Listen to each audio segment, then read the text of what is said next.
Ubercoo, and I'm going to be continuing on with part 2 of my review of Private Benjamin. There's some things that I wanted to cover that I did not get to in the first video, so that's why I'm making a second. Just a lot of, basically what I wanted to cover over general is what I wanted to talk about, a bit more about the wedding and the funeral scene. I want to talk about her and her friends that she gets to develop with. I want to talk about her fiance Henry, as well as basically the ending of the movie and how that really sums up. Continuing on, what I first wanted to point out was the relationship with her dad. This was right after the Albert Brooks scene where he asked her for a BJ, and then it was she was talking to him about. Oh no, they were all together. There was her parents and then him and her, right? So when after the scene where he the father gives them the wedding gift of like a good sum of money, they didn't say how much, but that was their reaction. It was just a really large sum of money, and Albert Brooks goes to tell his mother about that. He takes off in the scene, and then Judy's mother in the scene, she also takes off. So it's just her and her dad. There is a moment where he asks her for a cigarette, and then at this point, he actually switches modes. His character does, and he becomes very detached, which was kind of weird of a dichotomy. He goes from this loving father figure of a grand moment, and then swipe. There's the line, kiddo. Sorry. Can you hand me a cigarette? And why don't you go check on your mother or something like that? I forgot the other line that he said. But yeah, so like he becomes really attached, and then just cuts her off. She actually asks him a question, and then he just completely ignores her, and she just walks off at that point. Seeing that he's not willing to open up further with her. And I think that comes from like his own probably upbringing. They obviously, you can imagine someone in that type of upbringing when I was talking about in the first video of that type of world.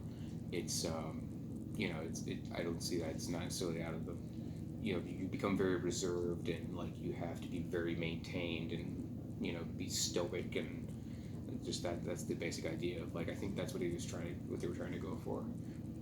But at the same time, it's not seeing the disconnect in the gap of the relationship that he has with her, or what could be, and so that's where I thought that was weird. It was still interesting. I also wanted to talk about the cut to the funeral scene. It's a moment where the camera is actually it's right after he dies, Yale, where he dies, and then it goes to the funeral, and then it pans over to Judy, and then she also has the black veil for the funeral in comparison just to the wedding veil she had just a few moments ago. I thought that was a really interesting reference that they did. It was a nice connection that they had. And they actually pay that off at the end of the film too. I was going to talk about that. I also want to talk about the radio host. I just thought that was a funny moment in the film. They put a moment in the joke of the moment where she's calling in, and then just after she goes through the whole explanation about to catch up with what happened, one of the callers that calls into the radio show is like this standard dude that we've all heard of like this like 40 to 50-year-old typical white dude. He's a conservative who always has like some political opinion with like a religious base to it, so like I thought that was really funny. So I just want to point that out. Then I also want to talk about her friends that she gets to develop with. Some of the bunkmates that she has. There was Gianelli, played by Tony Collette. There's Mo, played by Demita Joe Freeman. There is Class by Mary Place. There's there's Sawyer by Alston Ahern. And then she was the one with the glasses. Class was the one with the red hair. And so, let's see. G and Ellie, she was the girls who had to be in the army. And Winter was, she was the one, she was kind of the brown nose, she had brown hair, but she was the suck up to Eileen, or Captain Lewis. Mo was the African American woman in the film, and yeah, she was the she was good. I liked her. She was good. It was funny. She had good dialogue. Let's see, oh yeah, so there was a scene here where it was just after she wants to quit. Basically, it was probably when she wants to quit, and it was just after the fight with Gianelli, and she tries to escape. She's hopping over the fence, and in doing so, she gets caught in the barbed wire. I kind of talked about that in the first video, but it was funny. The dialogue. Captain Lewis says, "You're not fit for the army," and then Judy's like, "No shit." And I just thought that was a really funny scene. Let's see here. Then I want to talk about the one of the training sequences where they have the war games, and I talked a little bit about this in the first video. But when she goes into the swamp and like they get lost, they're not able to find the map. I didn't know if that was played intentionally or not, but I just thought it was interesting that they bring it up and that they couldn't read the map properly. So I don't know if that was intentionally, or if that was how they put that in there. So I'm not sure, but I thought that was interesting that they did. And then once they get lost, it ends up they're at night, and then they're at the campfire. This is what I was talking about in the first video, where she's talking about her previous husband when he died, and what happened there. But what I want to talk about this time was the other characters, and then where they come from. So like they were talking about basically I guess the conversation was just like their first times of having sex and stuff. Class was talking about she was on a church retreat, like in camping or something, and like the pastor's son snuck into her sleeping bag, and then like she enjoyed that. But I think that could also be a hidden representation of some dude going into just getting trying to make a move. She thought of it one way, but I don't know. But another one was Sawyer blurts out that she had an orgasm, but it was on her own, and then like they kind of like laugh at that, and then that's when it cuts to Judy talking about her experience. I don't remember if there was anybody else who had a really backstory, but they were all. It was basically to show there was a bonding moment between all the different the women and stuff like that. So that was interesting. Let's see here. I want to talk about the bar. So when they go to, it was after the scene where, after the commencement, and then they go out as a group to the bar. The bar scene itself I thought was interesting because it reminded me of like this 1930s or 1940s-esque jazz bar. They had like the band, and they got the music the way they had it with the piano bass mix, right? Very jazzish, very early 20th century. It was just to highlight. I think it was just to highlight the romanticism of that trying to, and then this is where obviously she meets Henry, Mr. Dreamy at this point. He's perfect at this point. You don't have any character flaws, not at this point. I just thought that was really interesting, basically, and how they set that up. I thought it was a cool bar scene. Obviously we all wish that would be a real bar scene, but in the best of worlds, but not like a you know, obviously it's not going to be realistic. She actually, Gianelli actually meets two guys. Some guy in like, he seems like a hustler type, Johnny Rourke, and then there was like this other dude who I found out his name is Kim Osaka in the film, and then come to find out he's actually half Chinese and half Japanese. They don't state that. He just plays like this stereotypical character, and like, I mean, this is 1980, right? So like, it reminds me of what's his name from Revenge of the Nerds. His character, like it seems kind of like that, and like I thought that was odd that he's the only negative, like, you know, I was talking about in the first video, positive and negative male characters.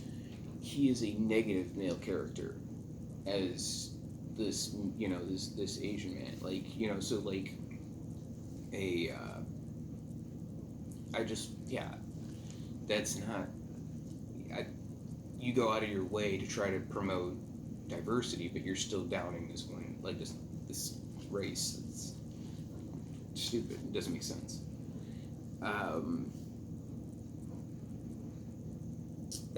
So I also want to talk about Henry. This is where I just want to round it out. Henry is when she first meets back with Henry. This is back after the Colonel scene, and he offers her anywhere to go in the world. So obviously she's going to go back to meet the one dude who was really good to her, right? In France. She meets her commander, who was Turkish. I rewatched it, and I wanted to make sure about that. And he is a nice dude. She gets to, you know, find a nice little apartment above like a bakery. So she's got like croissants. It's romanticizing this story. And it's not. I'm not saying it's bad. I'm just saying what it is. She's going to. She starts actually doing a well job in the army, doing basically a presentation, you know, of like of a driving school, I think, of like in Europe. So like they're catching her up and things like that. That's when Captain Lewis actually comes back to actually be one of the security advisors in Europe, because she actually had to be transferred from the military base previously. She just happens to show up there, you know, because they have to continue on with the story, obviously. But so she actually kind of blocks Judy from getting access to the security information, and then she gets called out on it by the supervisors and things like that. She has to actually, you know, shrug it off, like, damn it. But then they find out this is where she actually digs into Henry and finds out he's actually an ex-communist, supposedly, with his ex-girlfriend Claire, and like, that's another thing that I wanted to. So that leads me into the next thing with him. She quits, as I mentioned before in the previous video. She quits for him, so that way she can be with him. It's giving up her independence for her love, you know, which is her overall thing that she's really looking for, I think, throughout the film, starting back, you know, from the title credit. You find out he's not perfect. You find out that he's easily upset over the dog, and like he's kind of stressed out. Well, at the same time, to be fair, I think that as a dude, like, if you're put in a position, like, if like you, regardless of who it is, like, if you have a life setup of your own, and then like someone else comes into your life that you had a really nice time with, and then they come in, and then like you're just, by simple dynamics, right? You have to adjust your life to, you know, to have them involved with it, right? Just sheer time maintenance management, right? In that aspect, I can kind of understand it, but at the same time, you don't know that about him yet. All you know is that you see his character develop as you watch the movie, right? It's not like an exposition dump again. He is. You find out, yeah, he's got a dog. He does a soccer practice, but he did mention that previously. He said he did play soccer. So like you find out about he's easily stressed out about it. And then you find out there's this incompetent maid that's around, and like obviously she's incompetent for a reason, like but she's still there for a reason, and so that becomes more like apparent. He's just ill-tempered, I guess would be the best way to say. He's just quick to anger, and then like he just developed. Yeah, so like you see this. He's not Mr. Perfect, but she's still willing to go with him because she's still in love with him. Or at least her. I think she's more. I think she's more. To me, it seems like she's more in love with the idea of that fantasy again, going back to that same world she was used to before, and then that same theme. Not realizing the full independence yet. From there, it just becomes a matter of just breaking down the story. Really, it's just there at that point. There's no plot left. It's just her finding out and calling him out on it, and then her getting up to the wedding itself. Now, I thought it was interesting the way they chose to show the change in her actually internally was by using the cuts of the quick edits of different male figures while she's standing there, and like she's facing Henry, and then like the video edits where it shows a clip of Albert Brooks and then cuts back to Henry, and then it continues on, and then all of a sudden there's another cut to her father and then back to Henry, and then again I think there was a third one, I can't remember, but so it's showing this, her flashing basically, and she's finally getting it. She's finally seeing that these are all part of the same theme, that of control, of a perfect life that it doesn't really exist. Not really. It's just it's something that we want to achieve, but it's not necessarily fully attainable. Perfection cannot be achieved. So I think that in that you're because perfection is not attainable, that means you have to build it up yourself. It's kind of like the idea of if you can't reach heaven, you have to build it yourself, and so I think that kind of goes into the same ideal.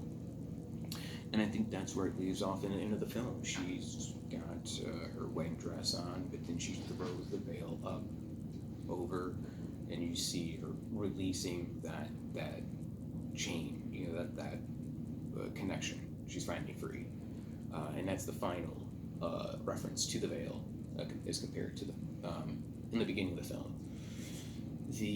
At that point, she's free to do what she wants to do, whatever that might be. And they don't say that what that is. It's just showing her finally at her independence, and she's finally seeing that she's no longer attached. She's something else at this point. That's my thing. I mean, it's a good movie, but I think they could have delivered the same. As a review, I think they could have delivered the same message of at least personal growth differently. I think they could have chose a different way to go about that. I don't think they could have done what they had to do. However, they also wanted to deploy the message as well about to force you, basically. It's to force the audience to feel how she feels in shoving things in your face, essentially. Here's what you need to know about the world around you. This is what I caught from the movie. It's like, that's the way it's structured, is that you evolve these different layers, and as you do so, then you're limiting the control about what you know. And by limiting what you know, you have more control of that person. And you even see that actually with Henry, where he's getting her to change her hair, and all of a sudden she's so entrenched with listening to what he says, he actually commands to the dog, sit, and then she actually sits. So it's like, it's what's the word for that? It's Pavlovian, I think, response, right? But she's just under that control that she puts in her own mind. It's not like, it doesn't seem like he's forcingly, like, there wasn't a scene that says, listen to me, you're gonna do as I say. So no, I didn't see that. It was her love overtaking her logic in that sense. She wants that life so bad, she's willing to give up what she wants. But I think I'm just repeating myself at this point. I think that overall, yeah, it's a good movie. I think it was a really executed movie. There is the only two plot holes I was talking about in the first video was basically the prenup, and there was one other one. There was the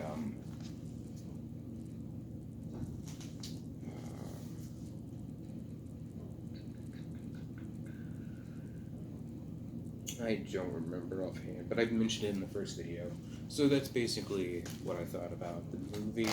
Hopefully, I think everybody should watch it. I think it's it's definitely worth a watch. I gave it an A- in my previous video, and I'll stay to that. If you guys like the review, just hit the like button. That'd be awesome, and subscribe, all that fun stuff. And you guys have a great one.